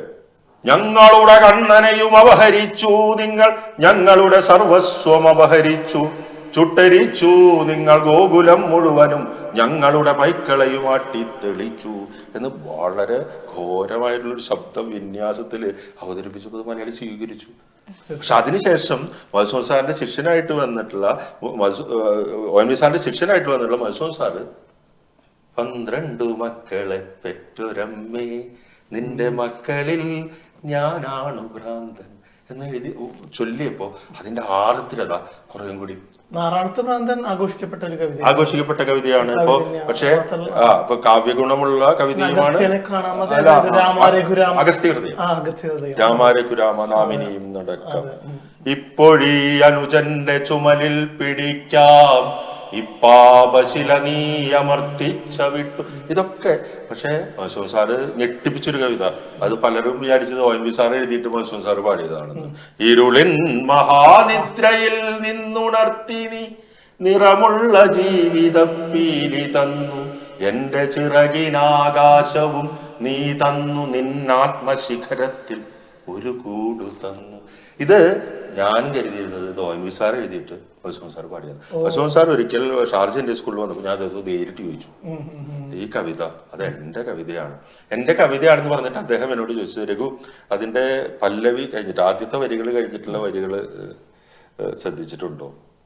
ഉരുകി നിന്നാത്മാവിനാഴങ്ങളിൽ വീണു പൊലിയുന്നതാണ് എന്റെ സത്യം. അപ്പൊ ഈ ഉരുകി നിന്റെ ആത്മാവിനാഴങ്ങളിൽ അടരുവാൻ വയ്യ നിൻ ഹൃദയത്തിൽ നിന്നെനിക്കേതു സ്വർഗം വിളിച്ചാലും ഉരുകി നിൻ ആത്മാവിനാഴങ്ങളിൽ വീണു പൊലിയുന്നതേ നിത്യസത്യം. അപ്പൊ ഞാൻ പറഞ്ഞു സാറേ എനിക്ക് അവിടെ തന്നെയാണ് കൺഫ്യൂഷൻ വന്നത്. കാരണം എന്താ വെച്ചാല് ഒ എൻ വി സാറിന്റെ ഒരു ശ്രേണികളാണ്. ഒ എൻ വി സാറിന്റെ ശിഷ്യനാണ് മധുസൂദൻ സാർ. അപ്പോ ഇത് അരികിൽ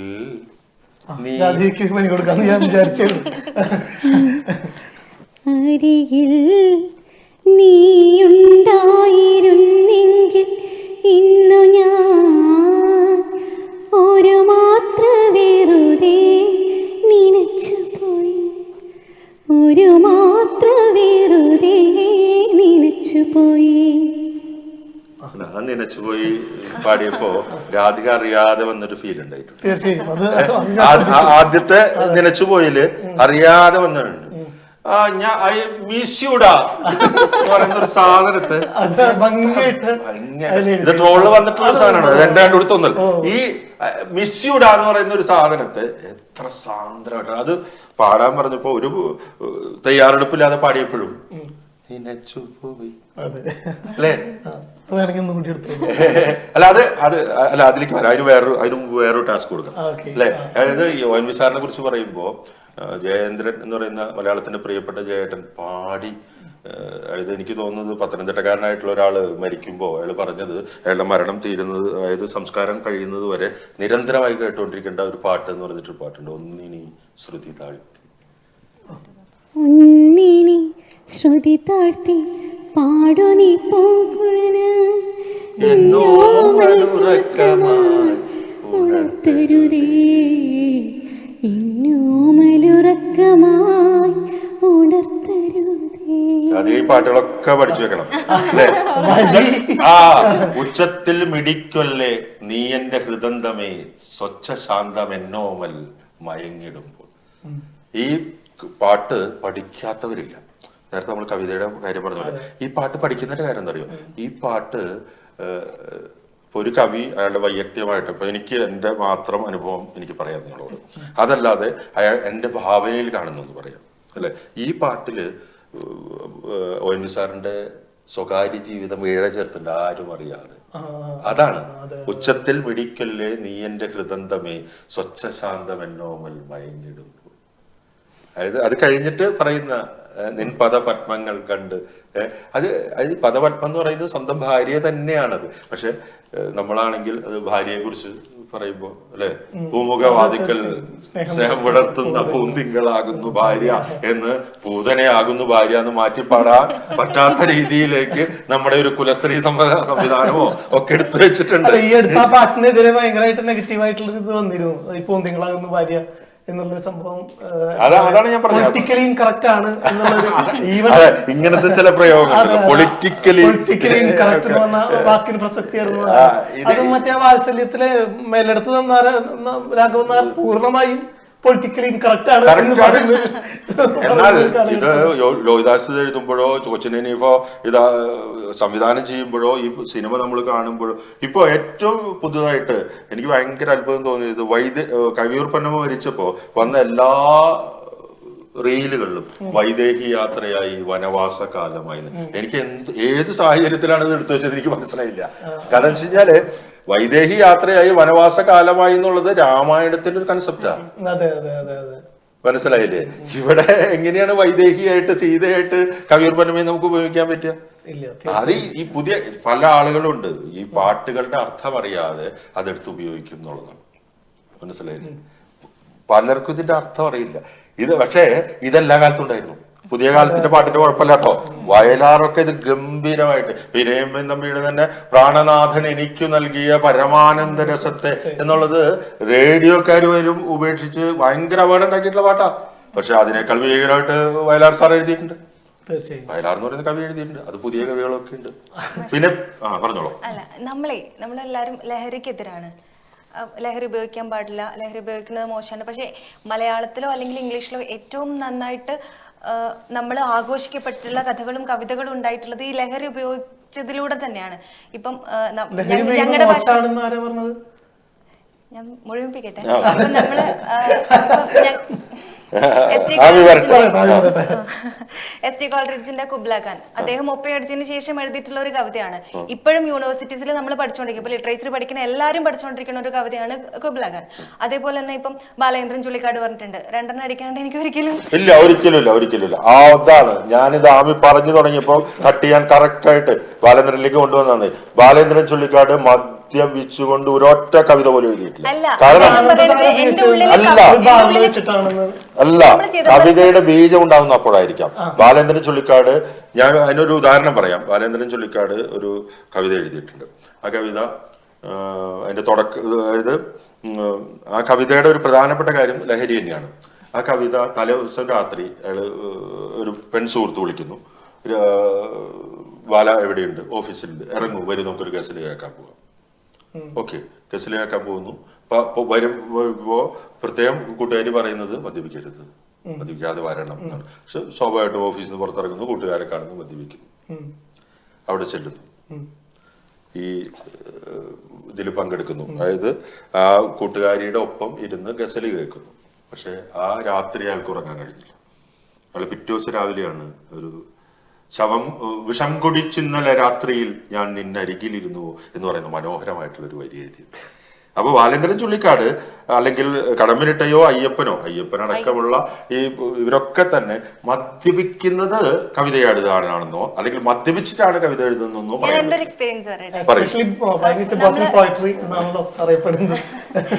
നമ്മൾ കോളേജിൽ പഠിക്കുന്ന സമയത്ത് വൈകുന്നേരങ്ങളിൽ ജസ്റ്റ് പുറത്തേക്ക് നടക്കാൻ ഇറങ്ങും. അപ്പൊ ഈ തൃശ്ശൂർ റൗണ്ടും നമ്മുടെ തേക്കിൻകാട് മൈതാനമൊക്കെയാണ് സ്ഥിരമായിട്ട് പോകാറുള്ളത്. അപ്പം ഒരു ദിവസം നമ്മൾ തേക്കിൻകാട് മൈതാനത്തിൽ കൂടെ നടക്കുമ്പോൾ അയാള് നല്ല ഫിറ്റാണ്, വഴിയിൽ കിടക്കണു. അപ്പൊ നമ്മളോട് എന്തൊക്കെയോ കൺവേ ചെയ്യാൻ ട്രൈ ചെയ്യുന്നുണ്ട്. അപ്പൊ നമ്മൾ അടുത്തേക്ക് പോയ സമയത്ത് ശരിക്കും പോകാൻ കണ്ടപ്പോ നമ്മളെല്ലാരും ഞെട്ടിപ്പോയി. നിള പോലെയാണിന്ന് ഞാൻ, സാറിന് കവിത ഓർമ്മയുണ്ടോ? നിള പോലെയാണിന്ന് ഞാൻ, ഒഴുകുവാനാവുന്നില്ല. ലൂയിസ് പീറ്ററിന്റെ കവിത. അപ്പൊ നമ്മള് ചെന്ന സമയത്ത് നമ്മൾ ശരിക്കും ഞെട്ടിപ്പോയി. കാരണം അതിന് 2 ദിവസം മുന്നേ നമ്മള് ഒരുപാട് സ്റ്റേറ്റസ് വെക്കുക അല്ലാന്നുണ്ടെങ്കിൽ ഈ കവിതകൾ കേൾക്കുകയും ചെയ്തിട്ടുള്ള ഒരു വ്യക്തിയാണ്.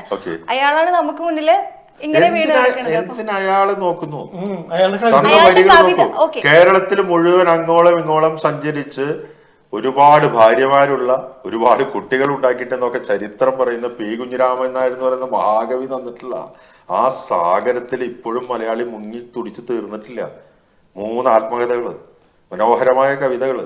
ബാലചന്ദ്രൻ ചുള്ളിക്കാട് കവിത എഴുതുന്നുണ്ടോ എന്ന് ചോദിച്ചാൽ എനിക്ക് സൗകര്യം ഉണ്ടപ്പോൾ എഴുതും എന്ന് പറഞ്ഞ് ശരിയാണ്. കാരണം കവിത എന്ന് പറയുന്നത് ഒരു പഴം തൊലിയുരിച്ച് കഴിക്കുന്ന പോലെ ഈസി ആയിട്ട് വരുന്ന ഒരു കാര്യമല്ല. ബാലേന്ദ്രൻ ചുള്ളിക്കാട് അനാർക്കിസം എന്ന് പറഞ്ഞ സംഭവം ആഘോഷാക്കിയിട്ടുള്ളതാണ്. അത് വളരെ നമ്മളൊക്കെ എക്സൈറ്റഡ് ആക്കിയുള്ള ഒരു പരിപാടിയാണ്. ഞാൻ ഈ പറഞ്ഞ ഇത്തരം പ്രയോഗങ്ങളോടൊക്കെ വിയോജിക്കട്ടോ. കാരണം എന്താ വെച്ചാൽ ഇവരോടൊക്കെ അടുത്ത് ഇടപഴകാൻ പറ്റി ചെറിയ കാലത്തിനുള്ളിൽ എന്നുള്ളത് കൊണ്ടാണ്. കാരണം വെച്ചാൽ നീ നരകത്തിലെ ക്ഷുദ്രപ്രവാചകൻ, നീചകാമത്തിന്റെ നിതാന്ത നക്തഞ്ചരൻ, രക്തദാഹിയായ ഭ്രൂണഭക്ഷകനായ ഭയത്തിൻ പുരോഹിതൻ. ഡ്രാക്കുള എത്ര തവണ വായിച്ചു, പല ഭാഷയിലും. 4 വരി കൊണ്ട് ഡ്രാക്കുള ഇങ്ങനെ അടയാളപ്പെടുത്തി വെച്ച കവിയാണ് ബാലേന്ദ്രൻ ചുള്ളിക്കാട്. അപ്പൊ അതുകൊണ്ട് ഇവരൊക്കെ ഈ പറഞ്ഞ പോലുള്ള ചില സാങ്കേതിക പദങ്ങളുടെ കോളത്തില് ആമി പറഞ്ഞതുപോലെ ലഹരി എന്നോ ഇത്രയേ ഉള്ളൂ. ഈ കവിതയും ലഹരിയും തമ്മിലുള്ള ബന്ധം. കവിതയാണ് ലഹരി. ഈ കവികൾക്ക് എല്ലാവർക്കും കവിത തന്നെയാണ് ലഹരി. മനസ്സിലായില്ലേ? അതിനപ്പുറത്ത് നമ്മൾ കാണുന്ന ഈ പ്രകടനമായിട്ടുള്ള ലഹരികളൊന്നും തന്നെ ഇവരുടെ ഇപ്പൊ ഞാൻ ഒരിക്കൽ 2003 വരുന്നതിന് തൊട്ട് മുമ്പ് ഞാൻ പങ്കെടുത്തൊരു പരിപാടി തുഞ്ചംപറമ്പില് എഴുത്തച്ഛന്റെ സ്ഥലത്ത് കളരിയായിരുന്നു. MD രാജേന്ദ്രനും ആലങ്കോട് ലീലാകൃഷ്ണനും ഒക്കെ ആയിരുന്നു. അപ്പൊ ഞങ്ങള് മലയാളത്തിലെ ഇന്ന് ശ്രദ്ധേയരായിട്ടുള്ള അവാർഡൊക്കെ മേടിച്ചിട്ടുള്ള ഒരുപാട് കവികൾ, ഞാൻ മാത്രമാണ് അധ്യാപകനായിട്ട് ഒതുങ്ങിപ്പോയത്. അതായത് കൊഴൂർ വിൽസൺ, അല്ല ഞാൻ പറയാം, അത് അലിക്കാൻ വരാം. കൊഴൂർ വിൽസൺ അടക്കമുള്ള ആളുകളൊക്കെ. അന്ന് വൈകുന്നേരം ഞങ്ങൾ പറഞ്ഞൊരു തമാശയുണ്ട്, ഇന്ന് നിങ്ങൾക്കത് ട്രോളാണെന്നൊക്കെ പറയാം. അതായത് ഒരു കിണറുണ്ട്, കാഞ്ഞിരമരമുണ്ട്, അതിന്റെ താഴെ ഒരു കിണറുണ്ട്. ആ കിണറിനെ എടുത്ത് നിന്നിട്ട് പറയും, ഒന്ന് സൂക്ഷിച്ചു നോക്കിയാലേ എഴുത്തച്ഛൻ അടിച്ച പൈന്റിന്റെ കുപ്പി കാണും. അതൊരു ലഹരിയാണ്. ആ പറച്ചിലൊരു ലഹരിയാണ്. എഴുത്തച്ഛൻ മദ്യപിച്ചിട്ടല്ല കവിത എഴുതിയിട്ടുള്ളത്. പറഞ്ഞു കേട്ടപ്പോഴാണ് ഇപ്പൊ കവിതയിൽ മാത്രമല്ല, നമ്മള് പല കലാകാരന്മാരുടെ കാര്യത്തിലും പറയാറുണ്ട്, സ്റ്റേജിൽ കയറുമ്പോൾ അവർക്കൊരു എന്താ പറയാ, അവർ പ്രോപ്പറായിട്ട് നന്നായിട്ട് പെർഫോം ചെയ്യുന്നത് ചിലപ്പോൾ എനിക്കറിയില്ല, ഞാൻ അറിഞ്ഞത് ചിലപ്പോൾ തെറ്റായിരിക്കാം മേ ബി. കാരണം അവര് അത് ഉപയോഗിച്ചിട്ട് കയറുമ്പോൾ അവർക്ക് ആ ഒരു പെർഫോമൻസ് ലെവലും അവരുടെ വേറൊരു ലെവലാണ് എന്നെല്ലാം ഞാൻ കേട്ടിട്ടുണ്ട്. അല്ല, പുതിയ ഈ MDMA കാലത്തൊക്കെ അത് സിനിമാ രംഗത്തും മറ്റെല്ലാ മേഖലകളിലും അത് പറയുന്നുണ്ട്. പക്ഷെ ഞാനിപ്പോഴും ഉറച്ചു വിശ്വസിക്കുന്നത് ഒരു ബോൺ ആർട്ടിസ്റ്റ് ആണെങ്കിൽ, അതല്ലെങ്കിൽ ഇപ്പൊ ബോൺ ആർട്ടിസ്റ്റ്, ഇപ്പൊ മോഹൻലാൽ ബോൺ ആർട്ടിസ്റ്റാണ്, മമ്മൂട്ടി ഉണ്ടാക്കിയെടുത്തതാണ് അല്ലെ. ഈ രണ്ടും പ്രയത്നത്തിന്റെ 2 തലങ്ങളാണ്. ഇവർക്ക് 2 പേർക്കും ലഹരി വേണമെന്ന് എനിക്ക് തോന്നുന്നില്ല. കാരണം വെച്ച് കഴിഞ്ഞാൽ ഇപ്പോ രാധയ്ക്ക് പാട്ട് പാടാൻ ഒരു വേദിയിലേക്ക്, അല്ലെങ്കിൽ വികാസ് ഒരു സ്റ്റേജിൽ കയറി നിന്ന് 4 വർത്തമാനം പറയണമെങ്കിൽ വികാസിന്റെ ഊർജം എന്ന് പറയുന്ന ലഹരി ആവണമെന്നില്ല. ഏത് ലഹരി കഴിച്ചാലും എന്റെ നാവിന് അല്ലെ, വാരിധി തന്നിൽ തിരമാലകൾ എന്ന പോലെ ഭാരതീ പദാവലി തോന്നേണം കാലേ കാലേ എന്ന എഴുത്തച്ഛന്റെ പോലും പ്രാർത്ഥന. അതായത് സമുദ്രത്തിലെ തിരമാലകൾ പോലെ നമ്മുടെ നാവിൽ ഇങ്ങനെ അക്ഷരങ്ങൾ വന്നുകൊണ്ടിരിക്കണം. അതില്ലെങ്കിൽ നമ്മൾ ഏത് സ്റ്റേജിൽ നിന്നിട്ട് എന്ത് ലഹരി കഴിച്ചിട്ട് എന്താ കാര്യം അല്ലേ?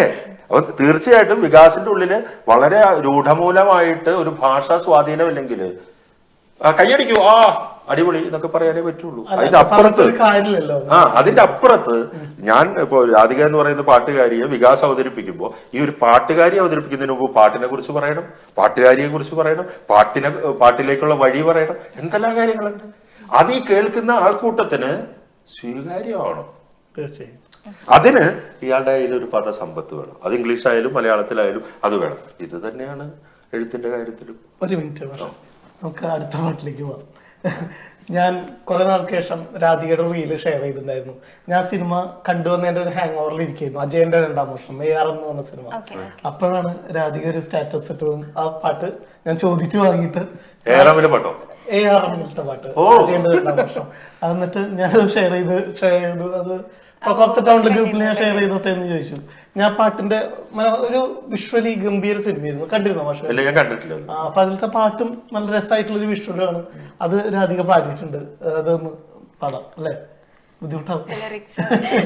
മാഷെ, രാധിക പ്രിപ്പയർ ചെയ്തോളൂ. അതിനു മുന്നേ നമ്മൾ കണ്ടിട്ടുള്ള മലയാള അധ്യാപകരൊക്കെ ശരിക്കും ഒരു മുണ്ടെടുത്ത് ഷർട്ട് ഇട്ട് നല്ലൊരു ചിരിയൊക്കെ ആയിട്ട് ക്ലാസ്സിലേക്ക് വന്നപ്പം എന്നെ സംബന്ധിച്ചിടത്തോളം എനിക്ക് അങ്ങനെയാണ്, നമ്മൾ അങ്ങനെയാണ് കണ്ടിട്ടുള്ളത്.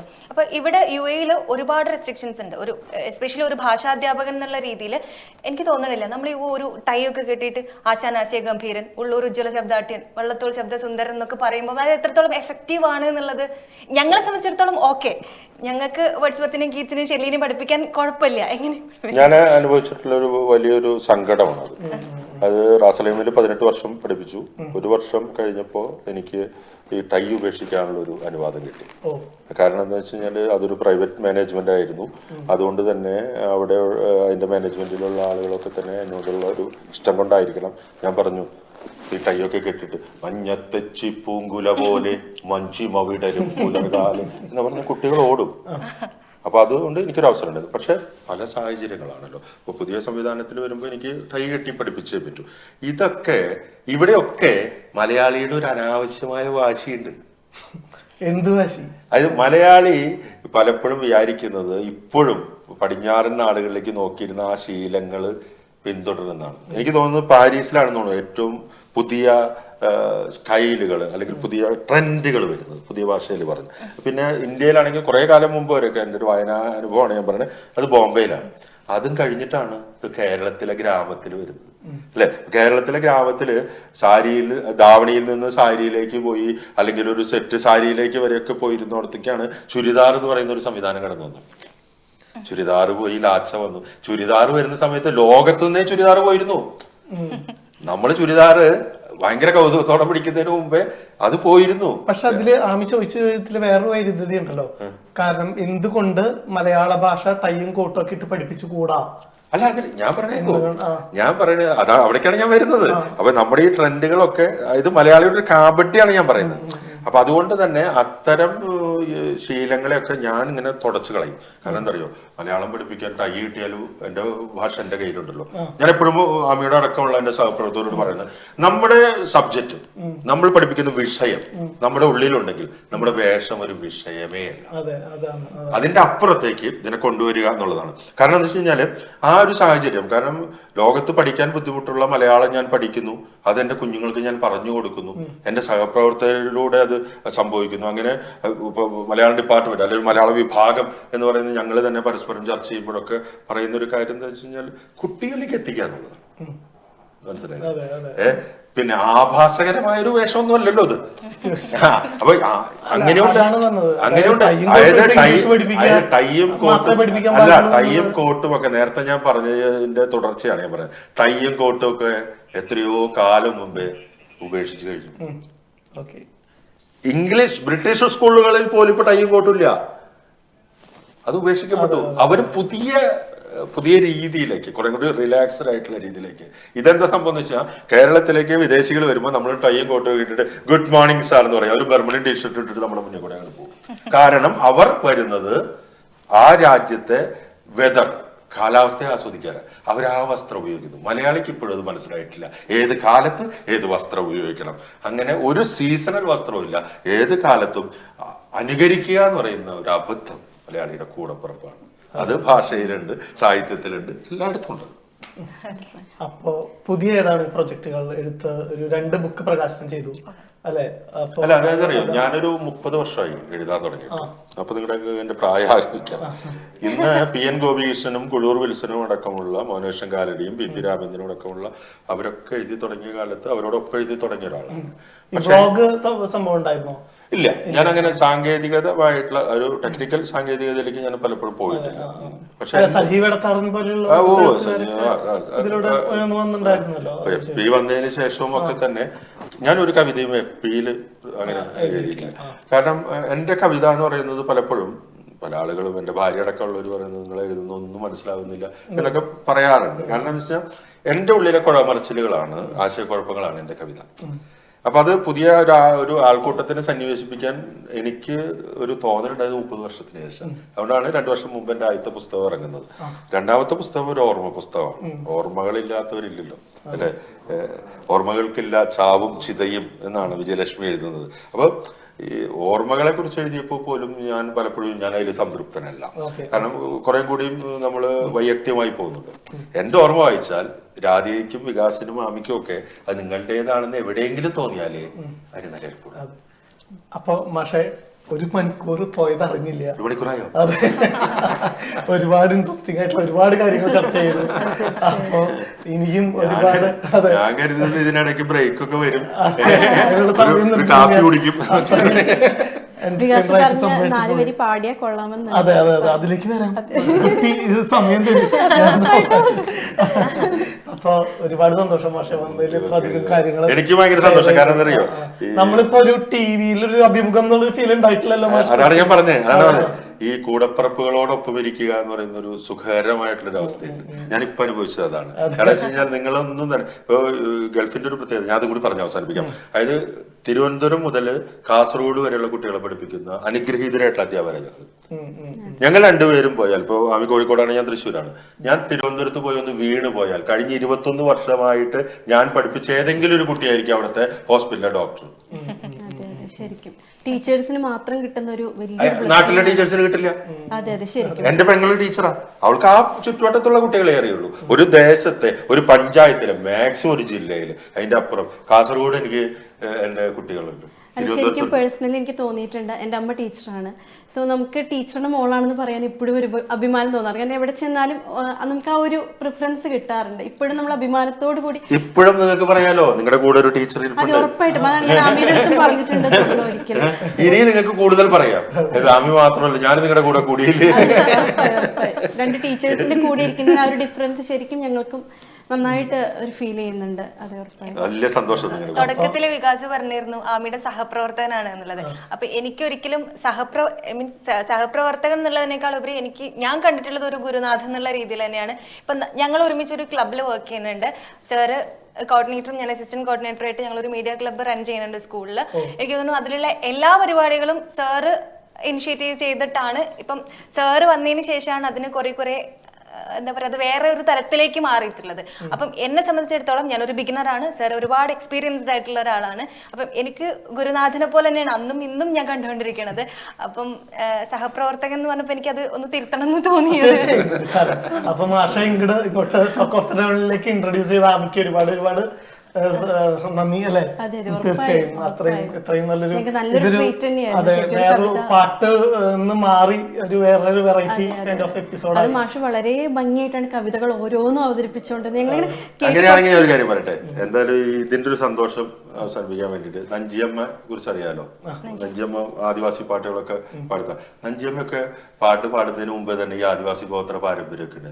പൊട്ട് കണ്ണി കുമ്പരത്തി തീയോടി താത്തമ്മ തീയാട മുട്ടും കാഞ്ച് നീ ഇങ്ക ബാത്തമ്മ കോലുക്ക് പോയിച്ച് കൊടുത്തവാറേ നീങ്ക മുന്നിൽ ബാത്തമ്മ നണ്ടുക്ക് പോയിച്ച് കൊടുത്തവാറേ നീങ്ക മുന്നിൽ ബാത്തമ്മ പൊട്ട് കണ്ണി കുമ്പരത്തി തീയോടി താത്തമ്മ തീയാട മുട്ടും കാഞ്ച് നീ ഇങ്ക ബാത്തമ്മ പൗത്തടക്കിന്റെ മൂക്ക് ചെത്തി ബല്ലിയിലിട്ട കൊങ്കാമ പൗത്തടക്കിന്റെ മൂക്ക് ചെത്തി ബല്ലിയിലിട്ട കൊങ്കാമ ഇത്ര നല്ല പൊണ്ണും വേണ്ട പെണ്ണും വേണ്ട പെണ്ട്യാളെ ഇത്ര നല്ല പൊണ്ണും വേണ്ട പെണ്ണും വേണ്ട പെണ്ട്യാളെ പൗത്തടക്കിന്റെ മൂക്ക് ചെത്തി ബല്ലിയിലിട്ട കൊങ്കാമ. ഇത് ഞാൻ പാടാൻ കാരണം അറിയോ, യൂസഫ് അലി കേച്ചേരി, നമ്മള് കവിതയും പാട്ടും പറഞ്ഞു. യൂസഫ് അലി കേച്ചേരിയുടെ നിന്റെ കണ്ണിൽ വിരുന്നു വന്നു നീലസാഗരവി, ഒരു പെൺകുട്ടിയുടെ കണ്ണിൽ വിരുന്നു വന്നു നീലസാഗരവീജികൾ. യൂസഫ് അലി അങ്ങനെ എഴുതും. ആദിവാസികള് അവരുടെ പ്രിയപ്പെട്ട അവളുടെ കല്യാണത്തിന് പൊട്ട് കണ്ണി കൂമ്പരത്തി തീയോടി താത്തമ്മ എന്നും പാടും. ഇതാണ് നമ്മുടെ അടിസ്ഥാന താളം എന്ന് പറയുന്നത്. അത് പറഞ്ഞ് അവസാനിപ്പിക്കണം എന്ന് എനിക്ക് തോന്നി. കാരണം എന്താ വെച്ച് കഴിഞ്ഞാല് ഈ ഒരു ഇത് നമ്മൾ മനസ്സിലാക്കണം. കാരണം നഞ്ചിയമ്മയുടെ പാട്ടിലല്ല നമ്മൾ ആദിവാസിയെ കാണേണ്ടത്. നമ്മുടെ സഹജമായ പാട്ടുകളുണ്ട്, അത് നമ്മുടെ കുട്ടികൾക്ക് പറഞ്ഞു കൊടുക്കണം. രാധിക മോഹൻ ഇന്ന് തന്നെ പിറന്നാൾ സമ്മാനമായിട്ട് ഒരു പാട്ട്, പുതിയ പാട്ട് പറഞ്ഞു.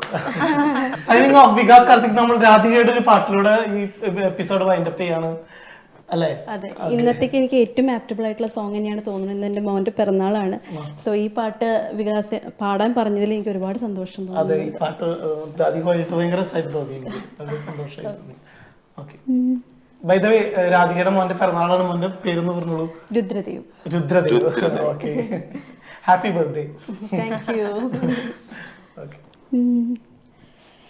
എതിരെ നിന്നതേതുമേ താനെയങ്ങു നീക്കുവാൻ ചാലു തീർത്തുമെത്തുമേ നീരൊഴുക്കുകൾ. തൊട്ടുതലാടിക്കൊണ്ട് കാറ്റിലെ നൊമ്പരം മാറ്റിടുവാൻ ആകാശ നക്ഷത്രങ്ങൾ ദിക്കെല്ലാം തെറ്റാതെ കാട്ടിത്തരും. മൂടുന്നീരുട്ടകറ്റാൻ തീയെന്നും മുന്നിൽ തെളിഞ്ഞു വരും. നീ എന്ന വിത്തെടുത്ത് മണ്ണോരോ കാടാക്കി മാറ്റിത്തരും. കുഞ്ഞിളം വാവേ കഥ കേട്ടു മെല്ലെ മിഴിപ്പൂട്ട് മാറിൻ ചൂടിൽ ഉറങ്ങ ഉറങ്ങ പൊന്നേ തളരാതെ ഓമൽ ചിരിയോടെ കൊഞ്ചി കളിയാടി വളര് വളര്. ഉയർന്നു വാ ഉയർന്നു വാ തടകളെ നീ ഉടച്ചു വാ. ഉയർന്നു വാ